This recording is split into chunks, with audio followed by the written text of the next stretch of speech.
Shabbat Shalom, amados hermanos, damos gracias a nuestro buen Dios en este precioso día de Shabbat por el privilegio tan especial que nos da de tener nuevamente este tiempo tan especial de comunión con su palabra, comunión con su espíritu, con el Eterno. Sabemos que la Torah, su palabra bendita, es espiritual y eso pues nos llena de mucha alegría, mucha satisfacción y alimenta nuestro ser interior. Nuestra parashá de este santo día de Shabbat, amados hermanos, es parashá Re. Parashá Re significa mira, o sea, esto es con miras a tomar una decisión y considerar cuidadosamente, eso es lo que significa Re.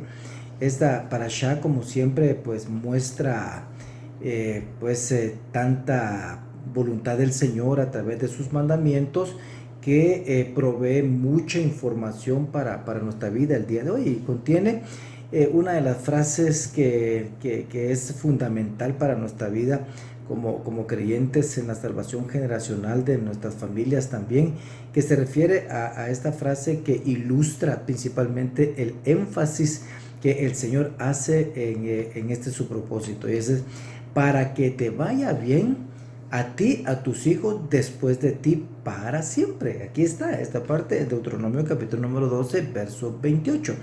El propósito del Señor con darnos su Torah, con darnos sus mandamientos, es para que nos vaya bien. O sea, en realidad el Señor lo que quiere es hacernos mucho bien. Y eso, pues yo no sé por qué nos cuesta tanto a los hombres entender esto. Claro, o sea, la palabra es condicional en el sentido de que debemos hacer lo que nos toca, ¿verdad? Para recibir la bendición, para que nos vaya bien. O sea, no estamos hablando de salvación, porque la salvación, la redención, la justificación proviene únicamente a través del sacrificio de Mashiach, el reconocer el sacrificio de Mashiach, y de esta manera podemos ser salvos en el sacrificio del Cordero de Dios que quita el pecado del mundo. Pero esta palabra bendita, los mandamientos del Señor llevan ese propósito, para que te vaya bien a ti y a tus hijos después de ti, para siempre. O sea, hay un propósito muy especial en todo esto.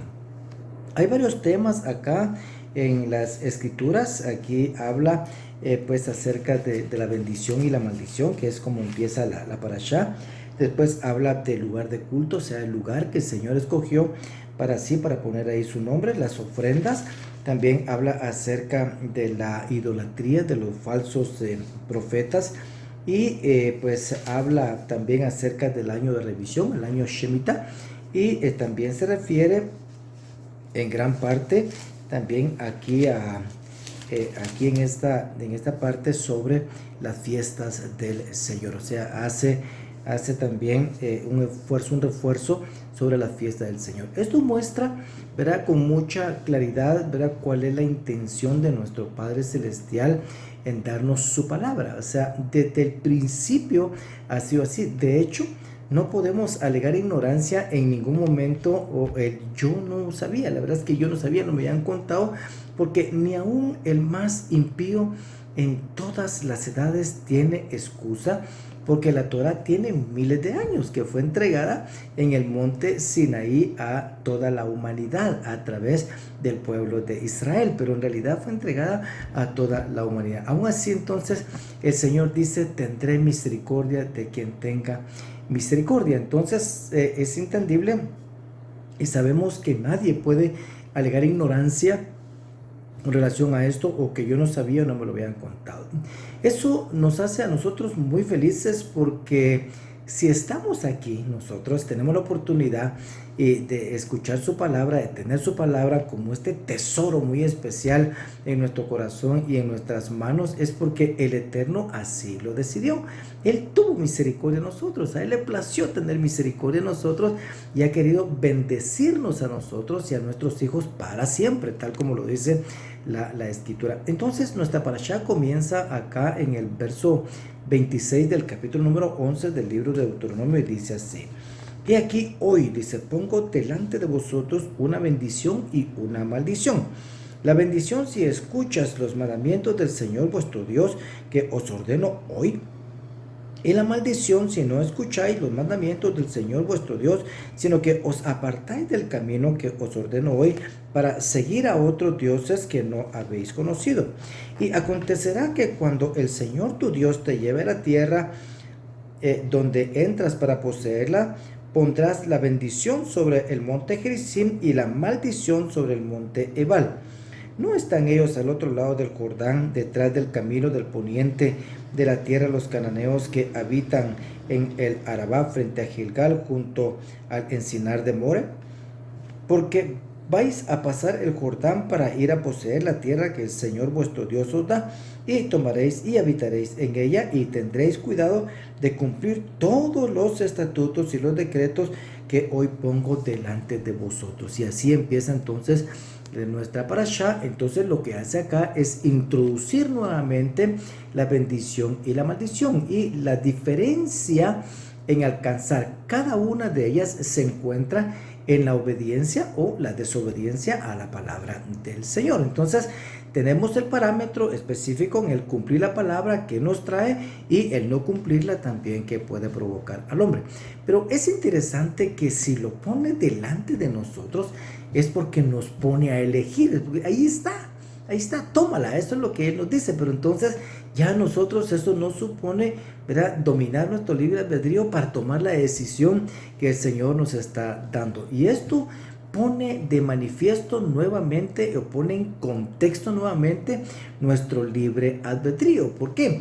Porque ese raciocinio que tenemos, que se llama libre albedrío, nos llevará a considerar lo que está por delante y nos confrontará entre el deleite material, ¿verdad?, en el cual se deleita la carne, ¿verdad?, y la parte carnal de este mundo, y la bendición eterna que trasciende definitivamente todo lo que nuestros ojos pueden ver y lo que nuestras manos pueden tocar. Entonces ese es el asunto con el libre albedrío, ¿verdad? Porque en realidad nuestra alma, nuestro espíritu siempre mira más allá, y la carne solo tiene ojos para ver las cosas materiales de ese mundo. O sea, ese es el concepto crítico entonces de libre albedrío en nuestras decisiones.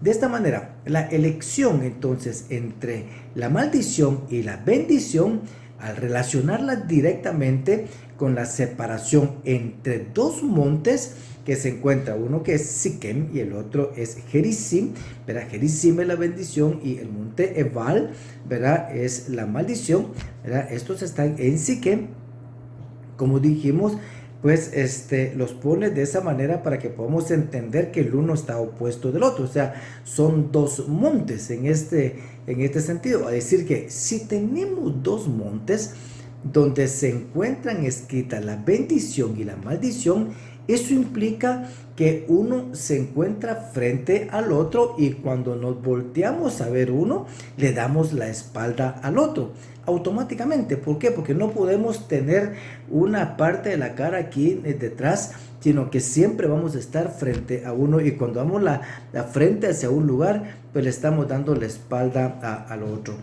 Una de estas cosas, como ejemplo, se encuentra escritas, ¿verdad?, en el libro del profeta Jeremías, en Jeremías capítulo número 32, versos 30 a 34. Miren lo que dice acá esta parte de la escritura. Dice: porque los hijos de Israel y los hijos de Judá solo han hecho lo malo ante mis ojos desde su juventud. Ciertamente los hijos de Israel no han hecho más, dice, que provocarme a ira con la obra de sus manos, declara el Señor. Porque motivo de mi ira y de mi furor ha sido esta ciudad para mí.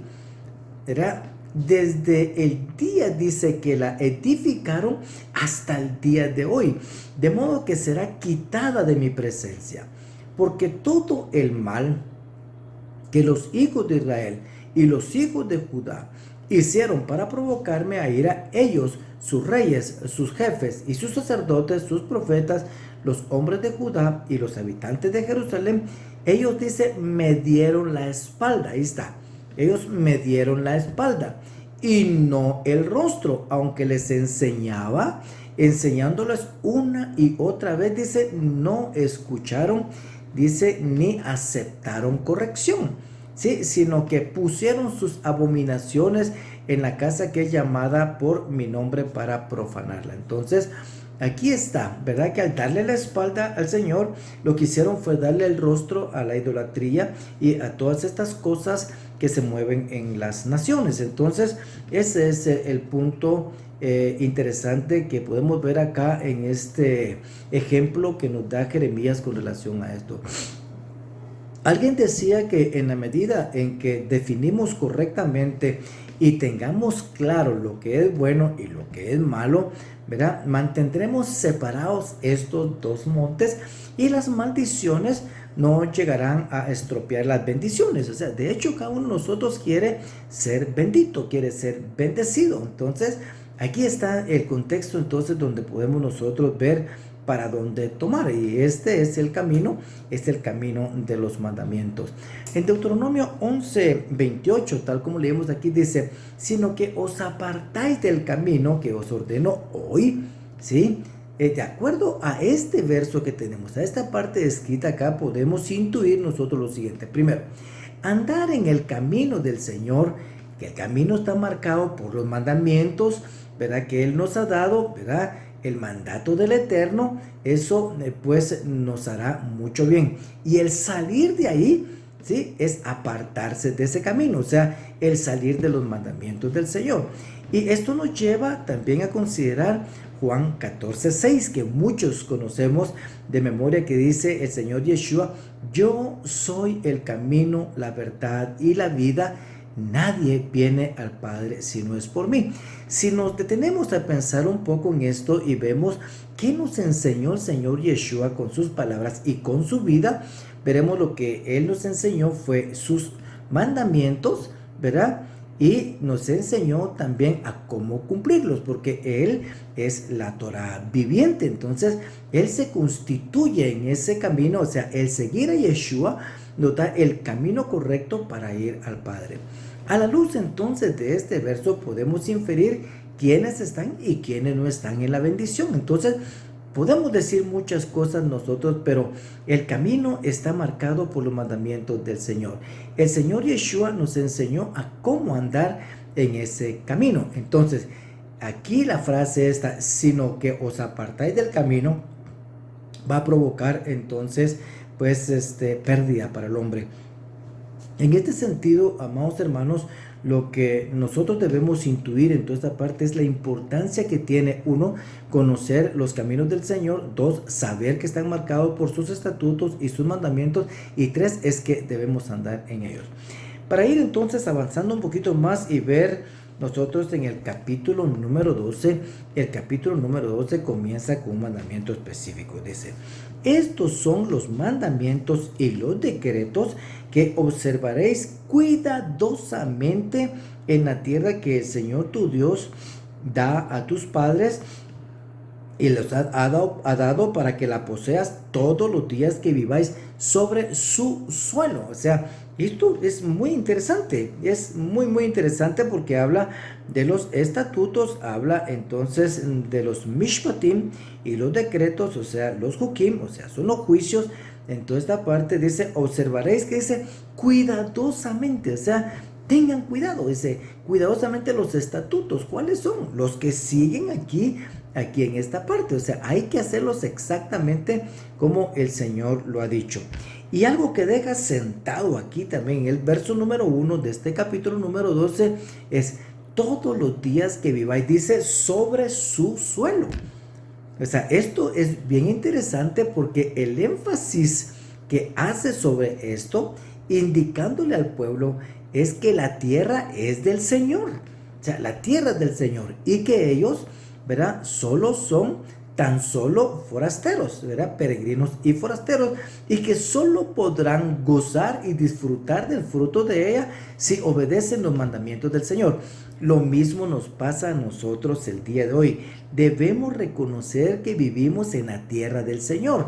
La tierra es del Señor. El agua que corre en la tierra es del Señor. Los alimentos que produce la tierra son del Señor. Los árboles son del Señor. Entonces nosotros estamos aquí para disfrutar lo que el Señor nos ha puesto sobre su tierra. Pero la tierra es del Señor. O sea, debemos entender esta parte, y cuando entendamos esto, entonces también bendeciremos al Señor por todo lo que llega a nuestras manos. Este capítulo, amados hermanos, es un rotundo no a la idolatría y a todas sus formas. ¿Por qué? Porque niegan el reinado del Eterno. La idolatría niega el reinado del Eterno y no permite realmente que los hermanos avancen en su relación con el Eterno. O sea, lo que hace la idolatría, lo que hacen estas cosas que se van a mencionar acá, es que representan un obstáculo fuerte, ¿verdad?, para las personas en el ingreso al reino del Señor. Por eso es de que se dan las órdenes a partir del verso número 2 y dice: destruiréis completamente.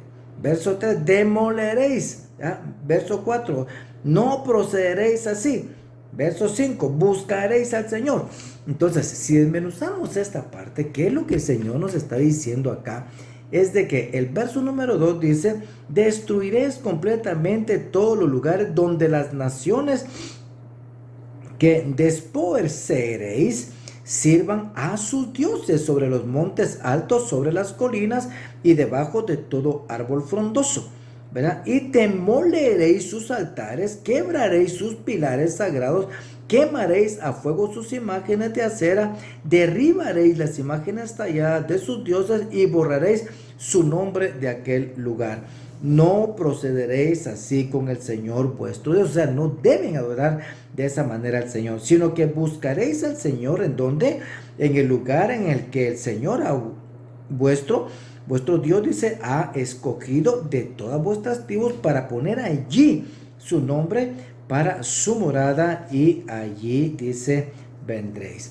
O sea, esto es muy interesante. Entonces, destruiréis completamente sus centros de adoración idolátrica, demoleréis sus altares, quebraréis sus pilares sagrados. ¿Qué es un pilar? Un pilar, amados hermanos, constituye la base de la creencia idolátrica de lo que se está dando acá. Sí, ese es un pilar en donde está fundada la doctrina de idolatría de esos pueblos. Dice que había que quemar también las imágenes de acera. Las aceras son símbolos de madera de una deidad femenina. Teniendo este concepto, amados hermanos, del cual estamos hablando, entonces ustedes pueden saber a qué se parece. O sea, hay que ser entendidos en esto para saber de qué está hablando. Otro dice derribar todo tipo de imágenes. Aquí está muy claro. Y dice algo importante: borraréis su nombre de aquel lugar. Algunos lugares aquí en esta parte cambiaron incluso de nombre por tener nombres que estaban dedicados a alguna deidad idolátrica. Entonces, el punto acá era que todas estas cosas existían en la tierra, e Israel, cuando entrara a la tierra, debía limpiar la tierra del Señor, que se encontraba completamente contaminada en ese momento. El verso número 4, amados hermanos, dice no adorar al Señor de la forma en que lo hacían las naciones a donde ellos iban a entrar. Esto implica no imitar lo que ellos hacen. Me disculpo, amados hermanos, pero esto incluye varias cosas que nosotros incluso hemos visto y que hicimos también en nuestros procesos anteriores, y que aún a veces participamos cuando vemos a nuestra familia metida en esto, y eso incluye incluso la Navidad, la Semana Santa, las ferias patronales, y ustedes pueden tener cualquier otro tipo de ejemplos relacionados a esto. Entonces saben de qué estamos hablando. El verso número 5 que leemos aquí dice que hay que buscar al Señor en el lugar que Él escogió. O sea, toda la idolatría, amados hermanos, lleva al mismo lugar. ¿A dónde lleva? Lleva a Babilonia, que es la madre de las rameras, y lleva a Roma. ¿Sí? De tal manera de que el centro idolátrico que hoy impone estos rituales e imágenes, antigua Babilonia, y ahora es Roma, ¿verdad? Al extremo que si decimos el día de hoy esta frase, hacemos esta pregunta y decimos vamos a Tierra Santa. Pregunten ustedes a cualquiera de las personas que se maneja dentro de la cristiandad, y cuando usted pregunte, piense que va a contestar cuando usted dice vamos a Tierra Santa. Seguro le van a decir a Roma, ¿sí? Pero el lugar que el Eterno escogió, amados hermanos, no es un lugar selecto producto del corazón del hombre, porque la cristiandad hasta eso cambió. Cuando dicen somos el Israel espiritual, no existe el tal Israel espiritual, porque cuando hablan del Israel espiritual no se refieren a que Israel sea espiritual, o sea, eso es diferente, porque el Señor sí quiere que Israel sea espiritual. De hecho, la Torah es espiritual y nos convertimos en espirituales cuando nosotros cumplimos la palabra del Señor. Pero aquí en este contexto en el que se menciona, se dice que es el Israel espiritual. El Israel espiritual es sinónimo de la iglesia. Y la iglesia en este tipo de doctrina lo que hace es de que dice que suplantó a Israel, que dice que le quitó el lugar a Israel, porque Israel fue desobediente y que el Señor ya no quiere nada con Israel, sino con la iglesia. O sea, nada más alejado de la realidad que este concepto que le estamos diciendo.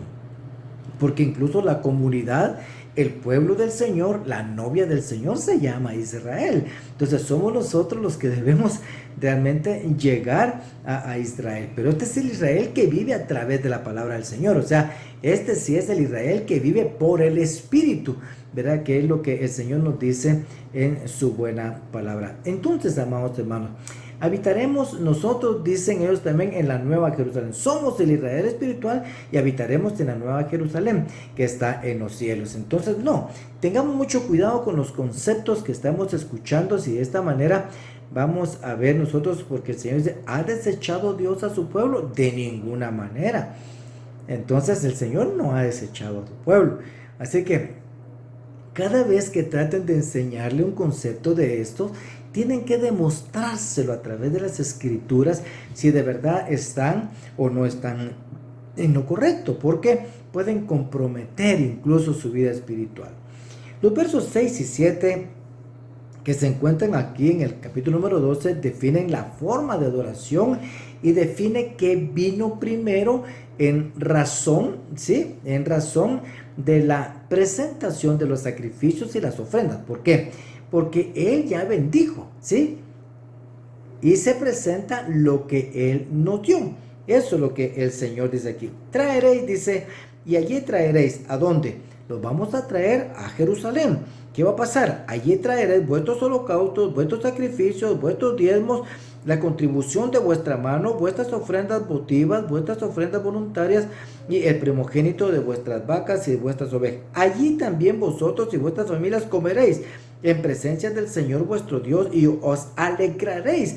Dice, todas vuestras empresas en las cuales el Señor vuestro Dios os ha bendecido. Entonces siempre sacrificamos lo que el Señor ya nos dio. El verso 8 nos hace ver según nuestro esfuerzo humano carnal, ¿verdad? O lo que bien nos parezca, pensando que es lo mejor que puedo hacer. Porque entonces, ¿verdad? No estamos nosotros adorando al Señor conforme Él lo manda. Dice, de ninguna manera haréis lo que hacen aquí hoy. ¿Qué es lo que hacían ellos? Cada cual hace lo que bien le parece o a sus propios ojos. Esto es interesante porque no, hermano, lo vamos a hacer así. No, mejor lo vamos a hacer así de esta manera porque así nos va a salir mejor, está mejor organizado, nos vamos a juntar de esta manera, lo vamos a hacer así y vamos a hacer este programa. ¿Está conforme a lo que el Señor ha querido que se haga? En realidad, hermanos, hay que tener mucho cuidado porque muchas de las cosas rituales que se hacen, esto es en todas partes. Esto es en todas partes y muchos caemos en eso, es en razón de qué es lo que quiero hacer.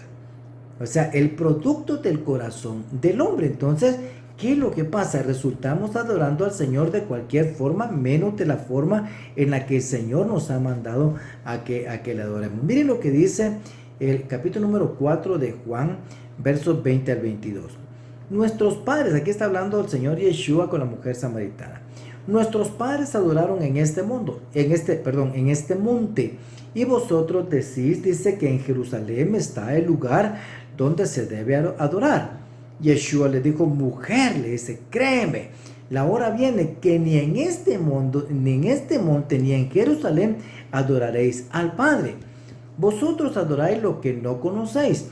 Nosotros adoramos lo que conocemos, porque la salvación viene, dice, la salvación viene de los judíos.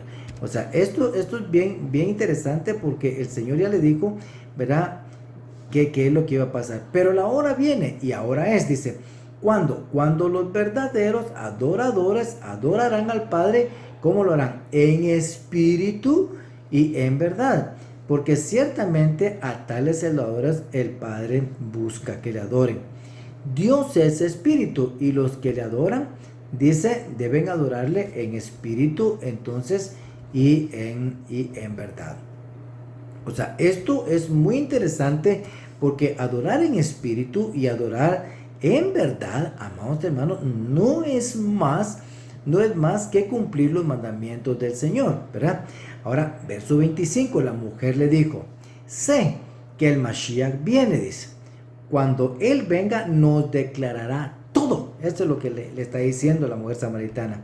Y mire la respuesta del Señor Yeshua. Yeshua le dijo, yo soy el que habla contigo. Miren qué privilegio que tuvo esta mujer, ¿verdad? Entendiendo en realidad, ¿verdad? De que está el Señor Yeshua, el Mashiach, delante de ella.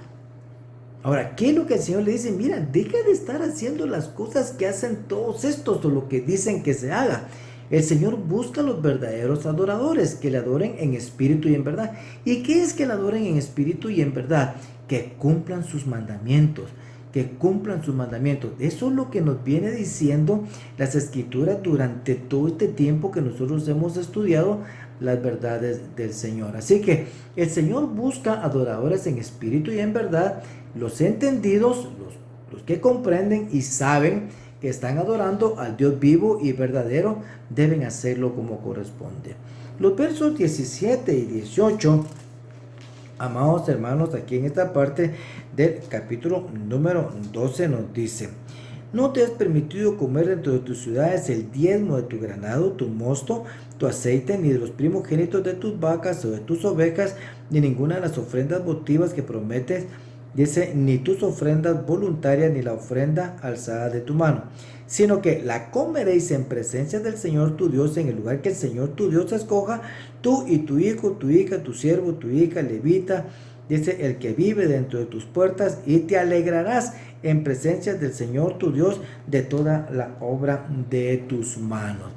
Este es un pasaje interesante porque va orientado a reconocer en primer lugar el lugar que el Señor escogió y no hay otro lugar. Esto es interesante porque el Señor dice que allí puso su nombre, o sea, este es en Jerusalén. Y hay que tomar nota de esto, amados hermanos, y el punto central de esto es principalmente que el Señor no quitó su nombre de allí.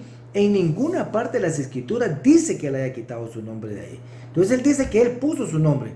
Pero ustedes no van a encontrar absolutamente nada que diga que Él lo quitó. Porque Israel pecó, porque todos pecamos, porque la tierra se contaminó, todo lo que usted quiera. Pero nada dice que el Señor haya quitado su nombre de allí. La intención de todo esto, que viene diciendo Moisés aquí en toda esta parte, que no es más que la instrucción que el Señor está dando, se encuentra manifiesta en 12:28. ¿Cuál es la intención? La intención dice, escucha con cuidado todas estas palabras que te mando, para que te vaya bien a ti y a tus hijos después de ti para siempre. Dice, porque estarás haciendo lo que es bueno y justo delante del Señor tu Dios. Esta es la orden del Señor, es el propósito, que nos vaya bien.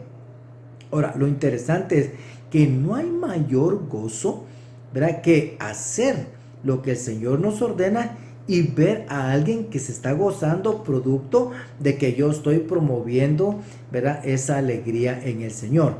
Normalmente cuando tenemos una fiesta invitamos a todos nuestros sirvientes. Si lo vemos así de esta manera, lo estoy hablando en general, yo no tengo sirvientes así de esta manera, pero ustedes pueden ver, los sirvientes deben participar del gozo. Pero ¿qué es lo que pasa? El sirviente sirve, se mantiene ocupado y encima de esto tiene que lavar los platos y tiene que rifarse después de eso mientras que yo me voy a acostar. No, aquí dice que él debe gozarse conmigo también. La orden del Señor es que todo ser humano y todo lo que respira alabe al Señor y debe hacer, ¿verdad?, y gozarse en lo que el Señor pues manifiesta en su palabra.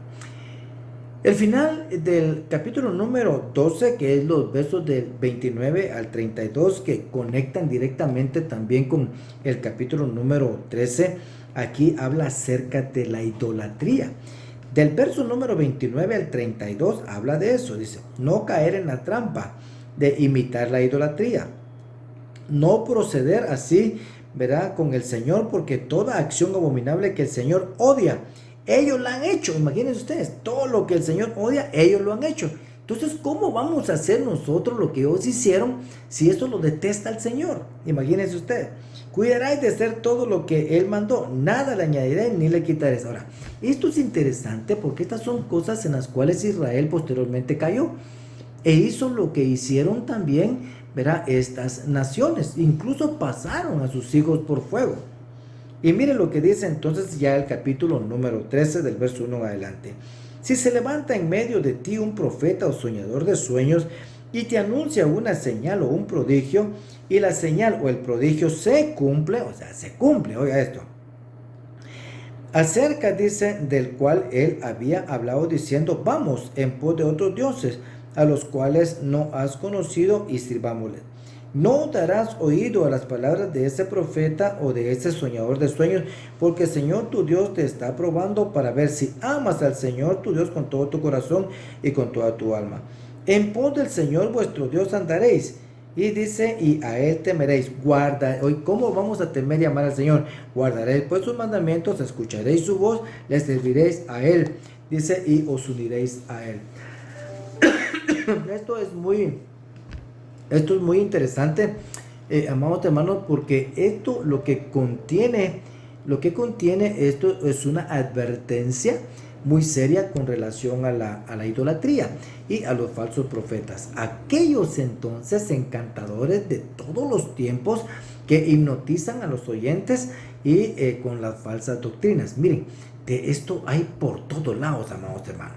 De esto hay por todos lados. Miren, qué emocionante se sienten esas grandes congregaciones cuando empiezan a cantar y empiezan también aquellos grandes oradores a decir un montón de cosas y van manipulando la información con tal de llegar a una alocución psicológica, ¿verdad? Como que si uno estuviera en una terapia psicológica dentro de estas comunidades, dentro de estas congregaciones. Son enormes, son grandísimas.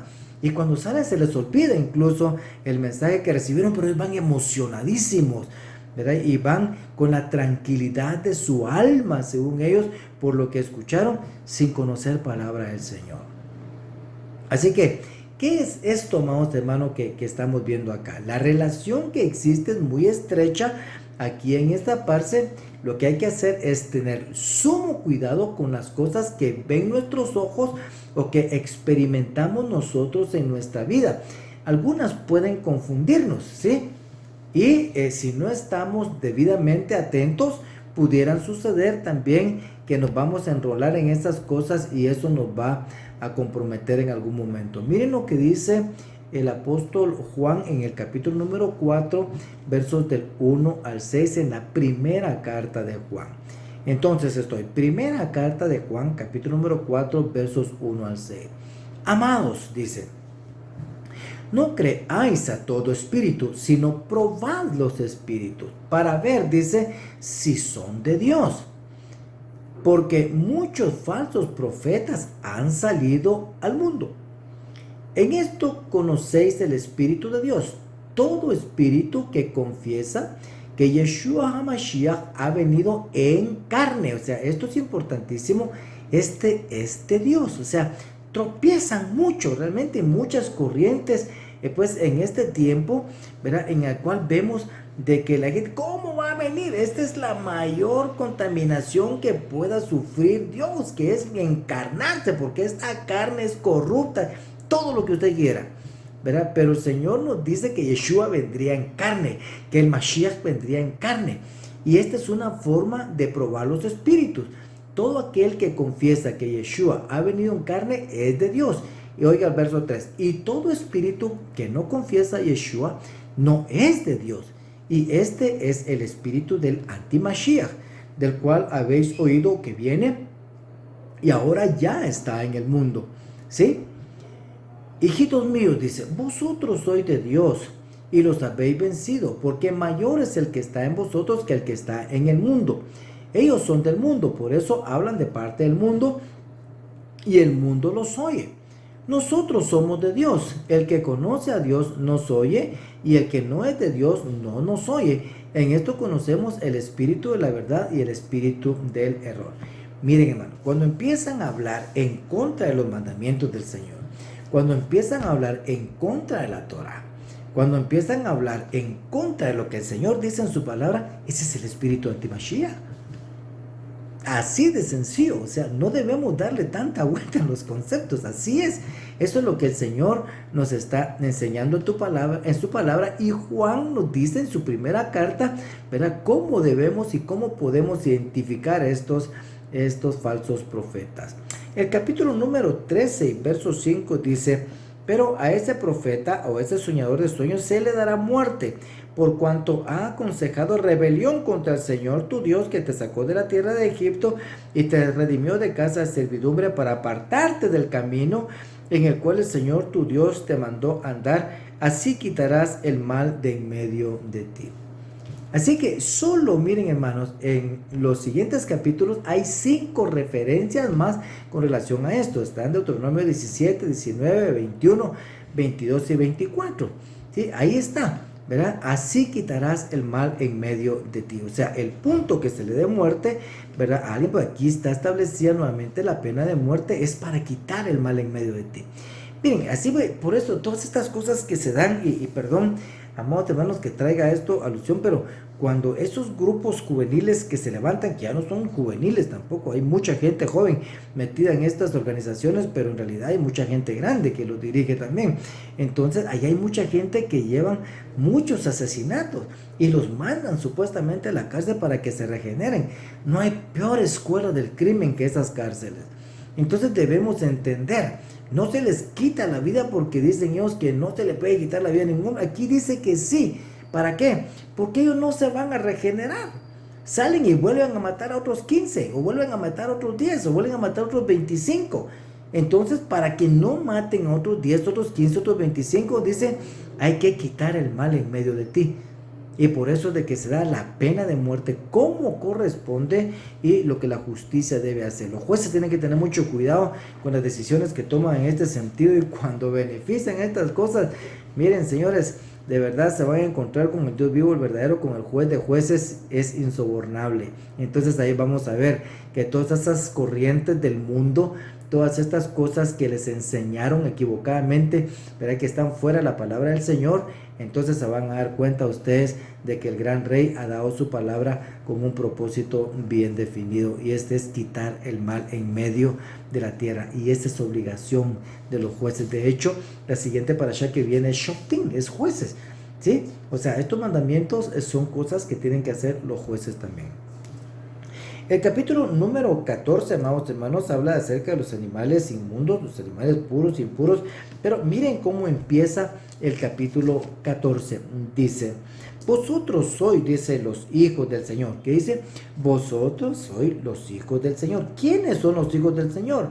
Son los redimidos. ¿Ah? Ahora, ¿qué implica ser redimido? Implica ser santo, implica manejarse en la pureza. Por eso es que lo que viene ahorita son reglas incluso de la alimentación. Dice: vosotros sois hijos del Señor, vuestro Dios no os ajaréis ni os rasuraréis la frente a causa de un muerto, porque eres pueblo santo para el Señor tu Dios, y el Señor te ha escogido para que le seas un pueblo de su exclusiva posesión de entre los pueblos que están sobre la faz de la tierra. No comeréis nada abominable. Esto habla de mantener pureza, habla de mantener santidad, habla de mantener pureza. Estos son los animales que podréis comer. Entonces se da una lista de lo que se puede y lo que no se puede comer. Entonces, el capítulo 14 termina con las leyes sobre el diezmo, cuyo propósito va encaminado a que también adorar al Señor.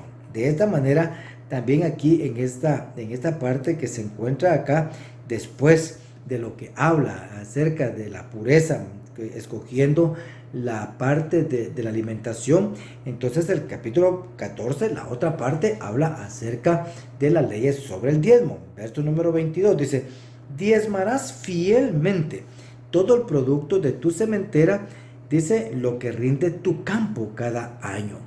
¿Esto qué es, hermano? Esto es aprender a adorar al Señor por lo que Él nos da. Eso es diezmar. Alegraos por lo que el Señor pone en nuestras manos. ¿Quién no se pone contento de tener cosas buenas en sus manos y sabe que eso proviene del Señor? 3. Reconocer que el Señor es el único proveedor. Esto es interesantísimo, hermano. ¿Por qué? Dice la Escritura que de su plenitud tomamos todos. Ahora, esto también, si viene de Él, debemos de tener cuidado de no dedicarlo a nada ni nadie más que no sea el Señor, o lo que el Señor escogió. Acordarse también de los levitas, los que nos presiden, los que sirven al Señor, hay que atenderlos, hay que darles, hay que bendecirlos también. Dentro de un sexto punto acá dice, es disfrutar lo que queda para nuestra satisfacción según el orden del Señor. Miren lo que dice Eclesiastés 2:24. No hay nada mejor para el hombre que comer y beber y decirse que su trabajo es bueno. También dice, he visto que esto es de la mano del Señor. Qué interesante. Y en el verso número 12 y 14 de Eclesiastés número 3 dice, sé que no hay nada mejor para ellos que regocijarse y hacer el bien en su vida. Además, que todo hombre que coma y beba vea lo bueno en todo su trabajo, porque eso es don de Dios. Sé que todo lo que Dios hace es perpetuo, dice Salomón. No hay nada que añadirle, no hay nada que quitarle. Dios ha obrado así para que delante de Él teman todos los hombres. Así que esta es palabra maravillosa del Señor. Aquí cuando seguimos nosotros revisando esta parte, he visto, ¿verdad?, que todo esto es de la mano del Señor, es provisión de Dios y hay que tomarlo y pues dar gloria y honra al Señor. El ejemplo hermoso de esto es cuando la mujer está amamantando a su hijo, amados hermanos, ¿verdad? Mientras más le da, ¿sí? Mientras más le da, más leche produce su cuerpo. Entre más demos y más queramos dar, más tendremos para dar. El concepto de uno de los nombres del Señor precisamente es el Shaddai. Y el Shaddai significa el que tiene pecho. Y el que tiene pecho es el que amamanta, el que sustenta, ¿verdad? Por eso se explica mejor lo que dice, ¿verdad? Juan capítulo número 1, versos del 10 al 18. De hecho, dice que de su plenitud tomamos todos. Miren, conozco a una jovencita que recién dio a luz a una bebé. Miren, esta mujer es extraordinaria. Es extraordinaria en su producción de leche para su bebé, que lo que hace es de que ella tiene tanta producción en sus senos, sus pechos, que ella saca la leche, congela la leche para su bebé y le sobra para darle a aquellos niños que se encuentran en algunos lugares donde han dejado niños abandonados o donde las madres tienen problemas. Miren qué producción la de esta niña tan especial. Entonces, miren, decimos nosotros, qué cosa más extraordinaria, ¿verdad? Entonces ella da, y entre más da, más tiene, y ha bendecido a muchos niños a través de eso. Pero el Shaddai es eso, el que tiene pecho, el que amamanta. O sea, Él es el que tiene la plenitud de todo, y de su plenitud entonces tomamos todo. O sea, sé que algunos de nosotros hemos experimentado esto, por eso lo digo y les digo y los invito a experimentar y saber lo que es bueno y el gozo que produce experimentar la provisión del Señor. Entonces, si hablamos un poquito acerca del capítulo 15, el capítulo 15 habla del año Shemitah, es el año de la remisión, y este va orientado a tener misericordia, de acuerdo a lo que dice la Escritura. Dice, al cabo de cada 7 años harás remisión de deudas. Interesante esta parte. Así se hará la remisión. Todo acreedor hará remisión de lo que haya, dice, prestado a su prójimo. No lo exigirá de su prójimo ni de su hermano, porque se ha producido la remisión del Señor. O sea, El que está perdonando todo esto acá es el Señor. O sea, todo lo que hagamos nosotros y perdonamos lo hacemos para el Señor. Y esto incluye una bendición importantísima. Algunas características interesantes de esta parte del año Shemitah incluyen: primero, se proclama la remisión, el perdón y la restauración del Señor hacia las personas, tal como vimos en el verso número 2 del capítulo número 15. El propósito de esto se manifiesta en el verso número 4. ¿Cuál es el propósito? Y no habrá menesteroso entre vosotros, ya que el Señor de cierto te bendecirá en la tierra que el Señor tu Dios te da por heredad para poseerla. O sea que el propósito es que no exista menesteroso, que aprendamos a compartir, que aprendamos a dar trabajo, que aprendamos a pagar bien, que aprendamos a sacar a aquel que tiene problemas y que él tenga también todo lo necesario. Ahora, esta característica que le doy ahorita es algo muy especial. Cumplir este mandamiento, mire bien, cumplir este mandamiento los haría muy fuertes y mejores. Miren lo que dice el verso número 6. Ahora, espérense. El verso número 5 dice: esto que se va a tener acá, esta abundancia que se tendrá en el año Shemitah y que me va a permitir dar a los demás, dice, va a suceder si solo escuchas fielmente la voz del Señor tu Dios para guardar cuidadosamente todo este mandamiento que te ordeno hoy. O sea, este es el condicionante para ser bendecido. Verso número 6. Pues el Señor tu Dios te bendecirá como te ha prometido, y tú prestarás a muchas naciones, pero tú no tomarás prestado. Y tendrás dominio sobre muchas naciones, pero ellas no tendrán dominio sobre ti. ¿Qué es esto? Esto los haría fuertes, los haría ser mejores. Es esa característica.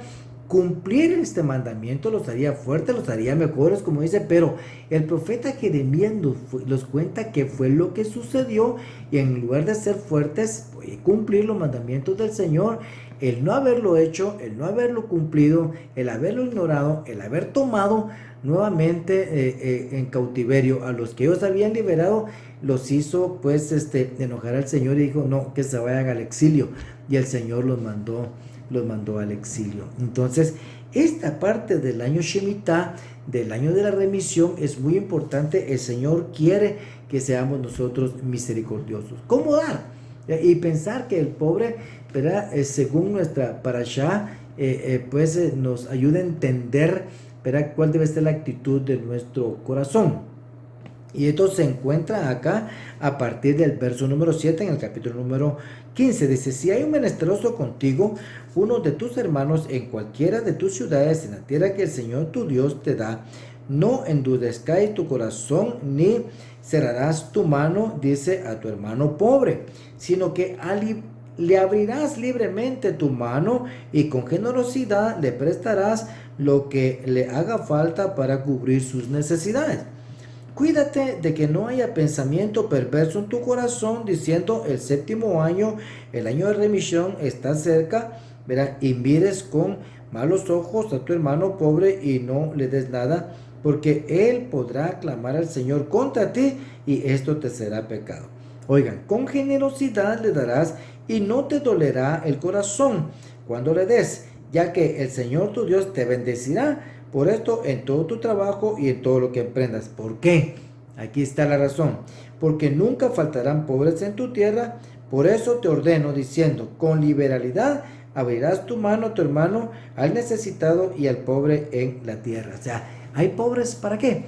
Para que nosotros aprendamos a ser dadivosos, para que tengamos misericordia, los ayudemos a salir. Y qué satisfacción, qué alegría tan grande se siente el hecho de que alguien que está cerca de uno empieza a prosperar, porque nosotros le dimos la oportunidad a través de lo que el Señor ha puesto abundantemente en nuestras manos. Entonces, no hay que endurecer nuestro corazón, no cerrar la mano al hermano pobre. Hay que abrir libremente nuestras manos para dar. Dice que hay que prestar también con generosidad. Si le presta, es porque el otro tiene la responsabilidad incluso de pagar, de devolver, ¿verdad? Y debe hacer su mejor esfuerzo para eso, ¿verdad? ¿Qué prestar? Lo que le haga falta para cubrir sus necesidades. ¿Qué necesita y qué no necesita? O sea, le voy a dar lo que él necesita. O sea, el punto es que él se desarrolle también. O sea, pero si llega el año Shemitah y no ha terminado, pues entonces se le perdona la deuda si no ha terminado de pagar. Pero él debe seguir su proceso de seguir adelante en el progreso que el Señor le da. O sea, es importante no tener un pensamiento perverso con relación a la cercanía del año Shemitah, del año de remisión. ¿Por qué? Porque esto está declarado así porque el Señor conoce nuestro corazón, conoce el corazón del hombre y se anticipa a declararlo de esta manera. No te dolerá en tu corazón. Mire lo que dice 2 Corintios capítulo número 9, verso 7. Cada uno de como propuso en su corazón, no de mala gana. Dice, ni por obligación. ¿Por qué? Porque Dios ama al dador alegre. Baruch Hashem Adonai. Grande es su nombre. Así que el Señor tu Dios te bendecirá. Por esto te ordeno diciendo, dice, con liberalidad abrirás tu mano, dice a tu hermano. El capítulo número 16 hace un recorrido de las fiestas, tal como dijimos. Lo que está haciendo acá es dando un recordatorio acerca de las 3 santas convocaciones, o sea, de guardar las fiestas. Esto me mete en el contexto del tiempo del Señor y que para Él es muy importante y lo debe serlo entonces también para nosotros. O sea, lo que sucede acá es que debemos poner atención a las fiestas del Señor, las Moedim, ¿verdad? Las santas convocaciones de las cuales el Señor nos ha llamado. La Haftará de esta semana, de esta parashá, está en Isaías capítulo número 66, versos del 1 al 24. Yo les voy a pedir a ustedes que ustedes también lo lean en sus hogares, pero aquí lo que les hago un pequeño resumen, lo que el Señor pues hace a través de lo que escribe el profeta Isaías, es que debemos aprender a considerar la majestad del Señor y sacar de la mente, ¿verdad? Y de las actividades puramente religiosas, ¿verdad? El nombre del Señor, porque miren, ninguna actividad religiosa puede controlar la presencia del Señor. Esto es importante que lo veamos. Cualquiera cosa que usted haga, la vestimenta que usted utilice, todo, media vez no esté conforme a la voluntad del Señor y no esté conforme a lo que el Señor manda y a la obediencia a sus mandamientos, todo esto es fuego extraño. Así de sencillo. Debemos recordar, todas aquellas actividades puramente religiosas no pueden controlar la presencia del Señor. Es importante eso. Hay que considerar también que el Dios único, de su plenitud tomamos todos, es el Dios creador de todo lo que existe. Y debemos de venerarlo, adorarlo de esa manera, como el Dios único, el Dios nuestro hacedor. ¿Verdad? Que sus ojos vieron nuestro embrión, como decía el rey David. O sea, Él nos formó. Entonces, solo por hecho, ya nosotros debemos declarar adoración al Señor.